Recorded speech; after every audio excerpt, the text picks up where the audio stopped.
Welcome to the Psychology World podcast. I'm Connor Whiteley, bringing you psychology news, articles, and other interesting psychology-related articles. Where I can find the podcast notes and more interesting psychology-related things, and you can get your free 8 psychology book box set at connorwhiteley.net. Now let's get on to the show. Hi everyone, and welcome to episode 177 of the Psychology World podcast with me, Connor Whiteley. And today's episode is on what is neuromodulation. And it is Saturday, the 29th of October 2022, as I record this. So, the reason why I actually wanted to do today's episode was because the original research and the original article that inspired today's episode was sort of trying to paint today's topic as Psychiatry 3.0. And as you know, I'm not a fan of psychiatry, but it is honestly based way too much on the medical model for my liking. And as this podcast has said, repeatedly, the medical model, we seriously do need to move away from it completely. So, today's podcast episode is me just building upon it even more, and to be honest, taking the more psychological approach to it instead of the psychiatric approach. So, really interesting episode. Really interesting new possible treatments that we're going to talk about in today's episode. So if you're interested in cognitive psychology, biological psychology, or clinical psychology, this is definitely a podcast episode that you're going to enjoy. So moving on to the psychology news section, we're reading from the British Psychological Society Research Digest, and there are 3 we're going to look at today. So the first one is, periods of solitude help older adults recharge after socialising. And personally, I think works for younger people too. We know that loneliness is dangerous to our physical and mental health. Older people who are lonely are at a higher risk of heart disease, high blood pressure, and stroke, as well as dementia. For all of these reasons, efforts are being made to find ways to improve older people's social lives to help them to meet their fundamental human need to belong. However, recent work also shows that this is not a simple case of more social contact, the better. Periods of solitude bring benefits too. One of these benefits is that they allow us to recharge. According to a popular model, our needs for social time and solitude move in opposite directions, like at the 2 ends of a seesaw, and we regulate what we do accordingly. Lunch with a friend, say, is good for our well-being because it meets our need to belong, but it depletes our energy. After lunch, we might then feel the need for some time alone, and this might be especially true for older people with more limited energy, as that solitude restores our energy. We then feel a growing desire to be more social again. Now, Momisa Ochu at the University of Zurich and colleagues have investigated how that theoretical cycle might actually be unfolded in the daily lives of older adults. So I definitely think that this is quite an interesting one though, because whenever you hear about loneliness and older people, there's only one overwhelming narrative, and that's all about we need to be less lonely, we need to get out more and basically solitude and being by yourself is bad. So it's actually quite interesting to actually see the other side of the other side of the coin of that, because this week I'll talk about it more in the personal update. I've been really busy with university, and what I found last night when I came home was that I was really, to be honest, I was really grateful for just for some peace and quiet, and I definitely slept well last night. So it's interesting though, with that we do actually need to find a balance, and it's not the more social the more social contact you will have, the better that you are. That's it. So I guess the unofficial takeaway from this article is basically just make sure that you have plenty of social contact, but definitely have some time for yourself, which is actually one of the reasons I really like weekends. So the second one is childhood aspirations are an important driver of achievement in later life. We all have aspirations and dreams, things that we want to achieve in our lives, realistic or not. However, research has suggested that those from lower socio-economic groups aspire for less due to a lack of access to resources and a lack of role models. This, as discussed in a summer issue of The Psychologist, which is still in my to-be-read pile, can then impact what people strive for, as they feel certain things are off limits. A recently published study explores how our aspirations shape our later life outcomes, and the team finds a link between aspirations and achievement that goes beyond background and ability. This suggests that fostering aspirations, particularly in those from disadvantaged backgrounds, could have a serious impact on achievement.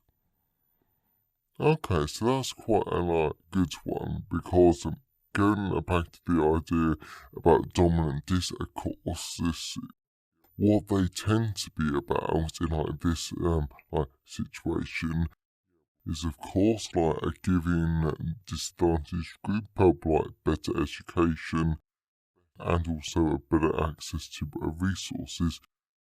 But this study shows that this might not actually be enough. We actually need to help foster their own ambitions, which I guess makes sense, because you can give someone all the tools that they need, but unless they realise what they can do with the tools and that they really can achieve anything that they want, then they won't actually achieve quite as much because they don't have that ambition.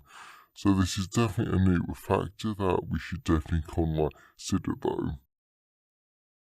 Yeah, but to be honest though, just aspire to be whatever you want, and and also if you have that drive, then chances are you will probably get it. But you have to have that drive and that want to be able to do it. So the last one is, after hiding purchases from a partner, people invest more in the relationship out of guilt. Okay. Though openness is considered to be a vital part of a healthy relationship, to have something we've kept from our partners or other people closer to us. It doesn't have to be something big, however, it could be something as small as lying about whether they like their new outfit, or saying that we really do want to spend time with our friends at this weekend. And I'm laughing because, yeah, we've all done this. A new study in the Journal of Consumer Psychology looks at another secretive behaviour, hiding purchases from those we are in a closer relationships with. It finds that not only is a secret consumer behaviour incredibly common, but is that it actually has a positive effect on our relationship as we invest more in it out of guilt. So there's not a lot I can actually say about this, but except from how true this is, except how funny this is, and yeah, I think that I'm not entirely sure if this is a bad thing to do if you're in a relationship. Of course, I can never say about like that one for now, but it's very, very interesting to learn about. So I hope you've enjoyed the psychology news section. So let's move on to the personal updates. So we're moving on to the personal update. I've had such a brilliant week so far because this week in university it's been study week, reading week, whatever you call it in your own country. So that means that I didn't have any lectures, which of course is always good. But it was the first proper week that we managed to get into our experiment for my final year project. Again, I know I keep hinting at this, but I really am not going to go into any depth about it on the podcast until at least next year, simply because there's so many moving parts, and I think I really would have to do a proper episode on it. So I might even do it really late next year. Yeah, after it's all done. But anyway though, so we were doing 4-part pistons this week, and for most of the week I was doing it by myself. And something that's actually quite nice about final year project research is that you will get to meet tons of great people, whether under the pub pistons. And because thankfully my university is actually very international, well, you actually get to meet tons of pub pistons from different coaches. So it's actually quite nice to talk to them about other stuff when I'm sitting down by the EEG and other bits and pieces though. So it's really good, and it's really social. And because it's everyday study, it does get really busy, but I think that's also part of the fun of it though, because yes, there's always something to do, and there's so many different moving pieces though, with the study. But yes, it does get really busy, but that's part of the fun, and that's what keeps it rather engaging. So in the case of any first or second year students that are thinking, that are starting to think about their final year project for their dissertation, I would definitely say that this isn't something to be scared about, and to be honest, from what I've heard from other students, one of mine, my study is probably one of the most in those studies that's actually running at the moment. And if you are a third year psychology student, then I just know that this year is actually quite a lot of fun though, so far. And the only other thing that I will say though is that in your final year project, and this is more for the first and second year students listening to the podcast, is that you do tend to work with other students, other final year project students on your study though, sometimes. And that is also something that's really nice about your final year project, because it gives you more people who to talk to. Sometimes they can help you. So if you're concerned at all about the pressure, or in the case of something going wrong, you've literally got so much support. you have like a support there from the other people and your supervisor to your supervisor, and chances are they probably have a PhD student too, like working like with you. All of them are great sources of like support, and they definitely help to make like this year a lot more fun and interesting. So as always, I always love to hear your thoughts and feelings on today's episode. So you can always email me, connorwhiteley@connorwhiteley.net. You can always leave a comment at the show notes at connorwhiteley.net/podcast, and you can always tweet me on Twitter at sci-fi-whiteley. I always love to hear from all of you because it really helps make the podcast feel more like a conversation. And you can always comment on the Facebook post at Connor Whiteley, psychology author. And today's episode has been sponsored by Abnormal Psychology, the causes and treatments of depression, anxiety, and more. Third edition.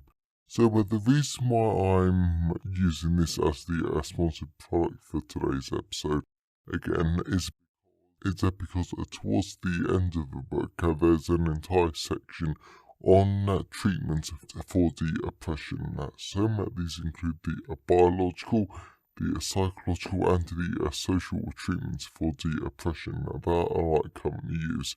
And then there's an entire section that actually builds upon what we talk about in today's episode. So these are the brand new biological psychology treatments that could be coming along in the next few years. So this great, really easy to understand book. It really does help to actually build upon today's episode, because in our other sections of the books it also goes on to the biological, cognitive, and the social causes of depression, but also goes into other conditions like the different types of anxiety disorders. And believe me, I had no idea before this book how many different types there actually are, but it also goes into the causes and the possible treatments for schizophrenia, and that is always such an interesting read. And then it goes into tons of other great topics too. We've all been written in my conversational and in engaging style. So that is Abnormal Psychology, the causes and treatments of depression. Available from all major ebook retailers, and you can get the paperback and the hardback version from Amazon, your local library, or local bookstore. But if you didn't want to buy a book, but you still wanted to give the podcast a bit of one-time support, then you can have Buy Me a Coffee at buymeacoffee.com/Connor Whiteley. So now the personal update is done. Let's move on to the content part of today's episode. So we're moving on to the content part of today's episode. So we're going to be talking about what is neuromodulation, a possible future treatment for mental health conditions. And because today's episode is really good, and because it's a quite future thinking podcast episode, I might just go and dive into it. But first of all, because I forgot to mention this in the personal update, I just wanted to remind you that my holiday egg extravaganza Kickstarter finishes on Thursday the 3rd of November 2022 though. And this is an absolute brilliant Kickstarter because it's a fiction advent calendar. So every day from the 1st of December 2022 to the 1st of January 2023, you will get 33 fancy romance and mystery short stories with a sensational, gripping holiday theme. So I cannot recommend that brilliant Kickstarter enough. You really will love it. Link is in the podcast description. Introduction to Neuromodulation. I will find this term in a moment. The really interesting thing about neuromodulation is that this is a fast-growing area of medicine over the last decade, as well as it is commonly seen as a way to treat chronic illness, neurological conditions, and even mental health conditions. Yet this still represents a fundamental shift for a lot of us psychologists that use drug therapy, psychotherapy, and lifestyle changes to treat mental health conditions. And let me just say this outright, I'm not for or against neuromodulation at this moment in time. I'm just researching it and learning about it. And it's more towards the end of the podcast episode that I give a more of a firm judgment on it. But I will say that if neuromodulation hopes to replace psychotherapy, then I seriously doubt I'll be too impressed by it. Anyway, there is some discussion that whilst drug and psychological therapy are the most common treatments at this moment in time, advances in neuromodulation devices could replace all of this in the future, or at least add to the range of the treatments, as it could provide relief to clients who suffer from the intolerable side effects and limited benefits from therapy, lifestyle changes, and drugs. Personally, I flat out know it will never replace psychotherapy, because this does sound very much like the biomedical model to me. And casting our minds back to the psychology news section, that's what I meant when I said that the research I took this from was very psychiatry focused. So now I'm trying to bring this back to the psychology focused. What is neuromodulation? Neuromodulation uses electrical, electromagnetic, or mechanical stimulation to modify how our central, autonomic, or peripheral nervous system functions. Sometimes these procedures require clinical expertise or implants, but in many cases the treatments can be conducted with a handheld device that our clients can use in the comfort of their own home. Additionally, whilst all of this sounds very experimental or like an alternative treatment, its actual theoretical framework is the same that underpins conventional drug treatments. Since all of our brain activity is a combination of electrical and chemical communication throughout our nervous system, and it's the job of psychopharmacology to investigate this chemical communication system by affecting the chemical signal in the central nervous system. Yet neuromodulation works the other way, because it regulates the electrical signaling within the central nervous system, and as a result that causes neurochemical changes. This is actually getting researchers so excited that some of them, like Nolan Williams of Stanford University, are proposing that psychiatry could be entering a brand new era that focuses on neurocircuitry to treat clients. I will admit I have massive problems with this, because one of my problems is that how psychiatrists are defining these waves in so-called eras, since they propose that psychiatry 1.0 was psychotherapy, then 2.0 was psychopharmacology, and this neuromodulation is 3.0 psychiatry. But that implies two things that I really don't like. So, firstly, it implies that we need to move away from psychotherapy because, of course, psychotherapy is just so old hat and we need to move away from that. Well, no, we really don't, because drug treatments aren't so effective. Well, because as everyone in our clinical psychology says, well, you might give people as many drugs as you want, but if the cause of their depression or mental health condition isn't solely biological, then they're useless. And it also implies that psychotherapy became popular before drug treatments. But anyone who knows their big institution history and psychiatry history knows that that's flat out wrong. And I think Rosenhan could back me up here.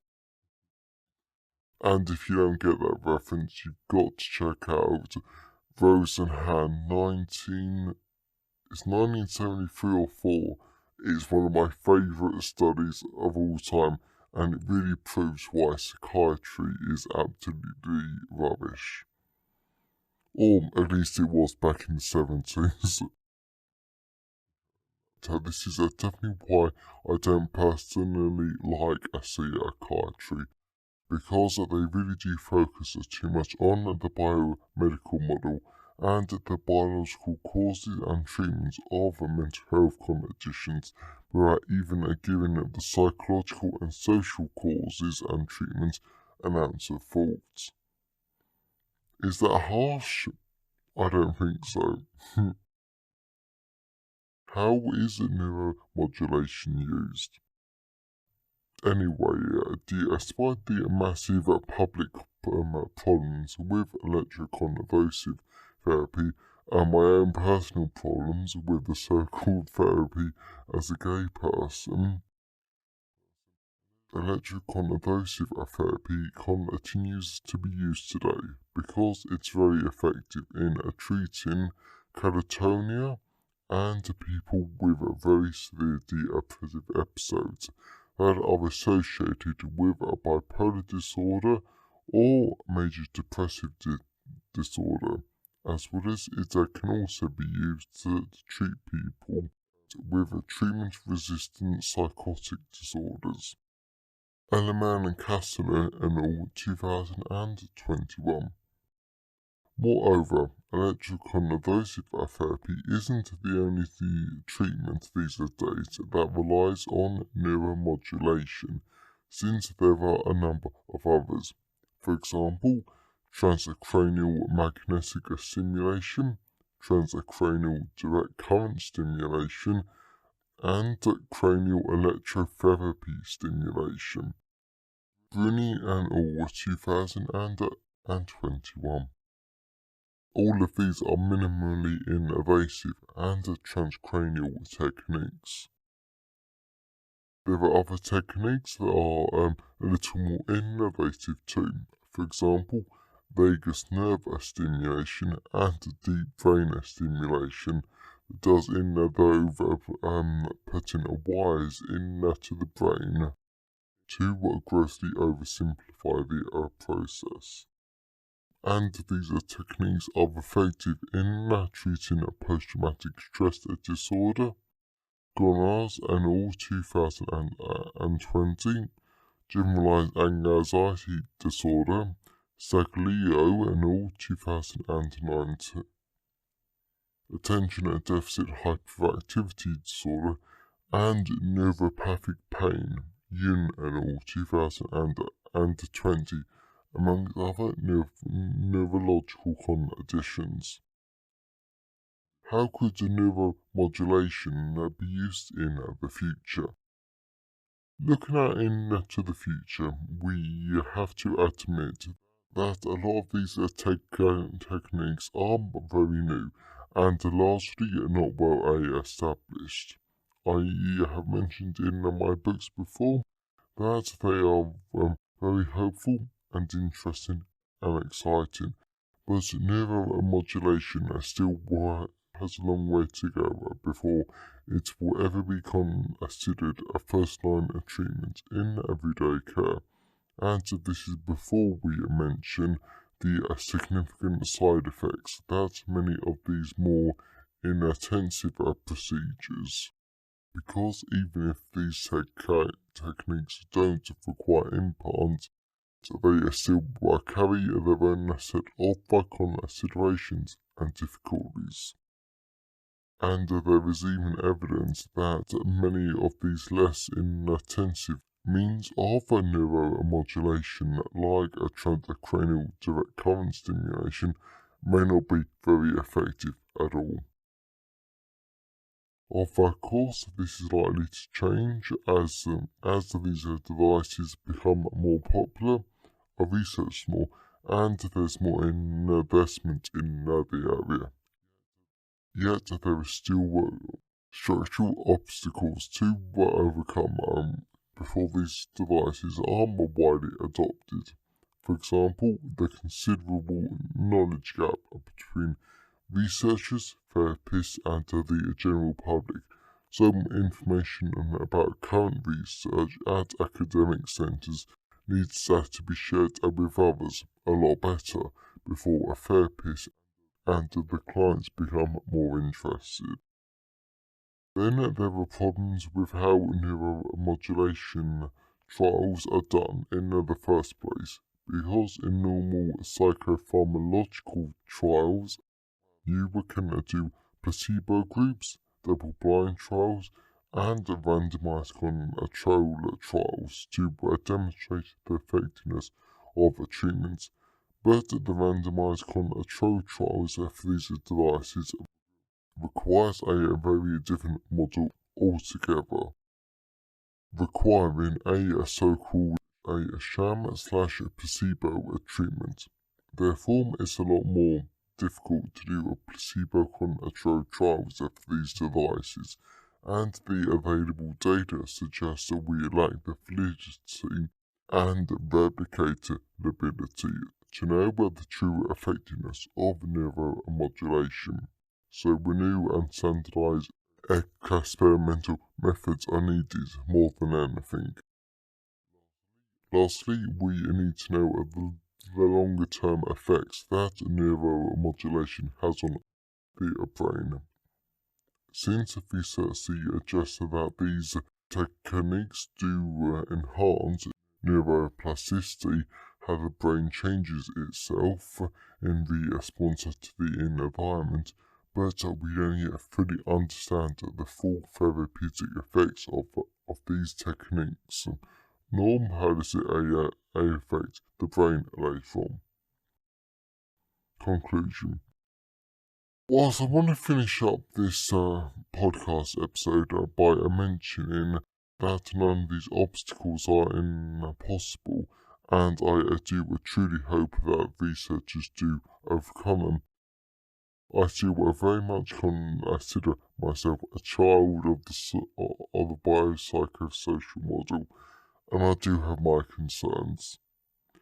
To me, this all still sounds like the biomedical model too much, and like people and the psychiatry are trying to create yet another treatment that only focuses on the biological and neurological causes of mental health conditions. Of course, our brains and what happens to us on a biological level plays a role in these conditions, but it isn't the only cause. And these neuromodulation techniques will not help solve negative cognitive styles, negative cognitive triads, or even the negative influence of a poor social support network. I truly hope that neuromodulation does prove successful, as it would actually be another valuable tool in our collective arsenal that us as psychologists could choose from. But I am extremely wary of people wanting to use this to replace psychotherapy and even return us to the biomedical model completely. Because this is something that mainstream psychology cannot allow in the slightest. So I really hope that you enjoyed today's episode and that you got something out of it. I know that I did, because I do love looking at these new techniques, but I think from the psychologist's point of view, not the psychiatrist's point of view, I think my concerns are valid. Are very, very valid. So if you know someone who would enjoy today's episode, then please share it with them. I'm always really grateful when you wonderful people help us spread the word about the podcast. And if you want to know more about today's episode, then please check out Abnormal Psychology, the causes and treatment of depression, anxiety and more, available in all the usual places. And if you want some sensational, unputdownable holiday fiction this holiday season, then definitely check out the Holiday Egg Extravaganza before Thursday, the 3rd of November at 11:59 p.m. UK time. Link is available in the podcast description. So have a great day, everyone, and I'll see you next time. Thanks for listening today. I hope you enjoyed it. If you want to see the show notes, then please go to connorwhiteley.net. And if you want a free 8-book psychology box set, then please go to connorwhiteley.net. Have a great day, and I'll see you next time.